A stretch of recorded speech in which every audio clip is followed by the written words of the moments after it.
Hey everybody, this is update number 10 on my Model A pickup. It's coming along pretty good. I finished getting the door jamb situation taken care of. I went ahead and I think on my last video I was in the process of cutting in the door jambs. Well, I finished cutting in the back of the doors and the top. And then when it came time to shut the door and flush it up, it would flush up, but it was hitting in this area right here. This actual surface here was out about another 30 or 40 hundredths, and that was just enough for it to hit in this area of the door right here. So I went ahead and the same thing that I did over here, I did down here, and that allowed me enough room to make a new seal for here, which is good because I was wanting to put a seal on there anyway. As far as the doors themselves go, as you can probably see, I've got all the holes, all the unnecessary holes welded shut in it, and it's cleaned it up, cleaned the look of it up quite a bit. And then what I'll do is I'll just drill my own holes for my door panels when that time comes. I got the window regulator in to make sure everything was going to be okay with that. I've got the outside and inside door handles on. They're a little stiff. They need some grease, but I'm not going to grease it because of the paint issue. But it all works like it's supposed to, and I think once it's all greased up after paint, it'll work really nice. Got the door latch in. I filled in this area right in here. See if you can see this along the belt line, and I did that because I wanted to be able to put the seal on there and have it stick. I didn't want to have to go around the belt line in order to do that because then it wouldn't seal up against the car cab side. So that's what I did there. I got the finger pull panel on the top of the door where the door panel goes underneath that. All these screws that hold these on, all four of these on both sides were broke off, so I had to replace all the thread inserts on that and weld in new stuff to do that. Did the same thing up here. You can kind of see that all them areas, they did have some nice sheetrock screws in holding it on, which I didn't like, so I repaired all the threads on all three of the screws on both sides of the doors to fix that. And this over here, I added this hole here and put a door bumper on there. And then down here, I did the same thing with the same door bumper, installed it on there. And as you recall, maybe there was a big gusset that come across here. I removed that, and I left just enough for that door bumper to hit on. And that'll be what will control the bottom of my door flushness out here. And at the top I fabricated one for it to hit on up here. Of course I did this to both sides. The doors were severely bowed. I could get them to shut after everything was said and done and my door stops were made, but there was a lot of tension on there. So I blocked it at the top and blocked it at the bottom and used some hydraulic pressure and pulled the door in a little bit.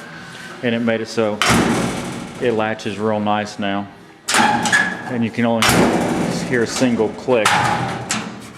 Before, when I was doing it, you could hear a double click because I don't know if you can see that or not. There's a big gap between where the striker actually needs to be and this surface here. So it was the striker, the tongue of the latch was coming across here, hitting here, falling and hitting on the back side of the striker, and then clicking in the side. So you hear this click click, and I didn't like that, so anyway I welded a little spacer on there to prevent that from happening.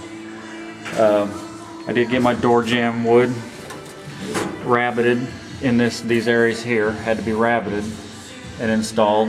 I resealed them, installed them, got them screwed back in. And what I'm going to end up doing is up here, I don't know if you can see that very well, right in here, all the screws that hold this on, I just tacked them because I don't plan on taking them back out. It should never ever get wet or need to come out again, and I'll just fill all this and body work this all in. It'll clean it up real nice when it's all said and done. Another thing that I've done is this back cab area here. was real flimsy because this board, it's actually supposed to have a board on here, and it makes up the seat back, and that's what stiffens that all up. Well, what I did was I made a template of the back of the cab where I wanted it to be, and then I bent this steel rod, and then I welded it in place. It's just lightly welded in like 4 or 5 places along here, and then it's windshield glued in order to hold it and prevent it from warping. So, and that stiffened it up really nicely, as you can see. And that's about it on that. The floor pans, the underneath side of the floor pans, the structure that it was made out of was 3/4 tubing, steel tubing. I had the floor pans back out and I welded all the ends of the tubing shut. So that way there's no water issues of water getting in there and shit like that. So anyway, that's where we're at on the floor pans and the doors in the cab. And they worked really nicely. Now I think they'll be okay once it's all said and done. I did go ahead and finish welding the rain gutters on. Door hinges. I did get the mirrors on, little side mirrors, the hinge mount mirrors. I changed my direction that I was going to go on the hinges. I was going to use the stainless steel drive-in pin type deal where they're serrated at the top of it and you just beat them in with a hammer. But I was afraid that I didn't really want to come back and start beating on this to get the doors on after paint. So what I did was I ordered the same bolt setup that holds the mirror on. And what will end up happening is I'll cut this pin off and I'll put an acorn nut on the bottom side of it with a lock washer and clean it up and make it look real nice. The issue that I had with this, doing it this way, was this assembly here is a different diameter than the actual drive-in pins. So when these were installed, the door was looser and shit. So I had to come back in, you can probably see the heat marks, and I had to weld all these holes shut as deep as I could and then re-drill them. I had to do that to the top side, then re-drill it from the bottom side, and then weld all the bottom side shut and re-drill it from the top side, and it literally took all day to do that. Probably should have done this before I went into gapping my doors, because when I was doing this I was having to try to maintain my gap, and it was a bitch to say the least. But anyway, that's where we're at on that. This door over here was stretched all to hell. So this dent was removed, and then a torch was got out and shrank this metal back up. It was dented in so deep you could actually see the structure of the door underneath it. So we got that all taken care of. Got the hinges and mirrors on this side as well. Up front, the grill, this is a grill for a 32. This is the full length grill. And I'll be right up front honest, when I ordered all this stuff I should have probably done my research a little bit better, because I can get a grill that is 2 inches shorter than this. And I can also get this radiator here that is also 2 inches shorter. What that does, by having those parts, what that does is it alleviates the hood from running uphill. Right now it looks pretty good. Well, it looks pretty good because, let's see, this little deal here, these little guys right here were cut out of this area of the grill, and that's forcing it to dropped down. This here was also cut out of this radiator splash apron, which is the part that's underneath here. It was also cut out. 1.5 inches was cut out of that. And these brackets here actually mount the radiator. So these had to be, all the fenders had to come off, and I had to cut these off and move them down 1.5 inches. That'll lower the radiator down 1.5 inches as well. And that's what I have to do to make what I have work. As you can see, it gets pretty close in through here. I mean, real close. And that's okay as long as it don't get any closer and it don't touch. If it gets any closer, then something will have to happen. I don't really know what that is. I'll bend this a little bit or something. But what will end up happening is, and I'm kind of stuck right now, I have the radiator. I've ordered a air conditioning condenser for that. I can't really set the depth of the radiator into the shell until I get my air conditioning condenser, which is going to go in front of the radiator. And I can't drill the holes to mount the radiator until I get my side shields. So I'm kind of stuck waiting on parts. I got the side shields coming.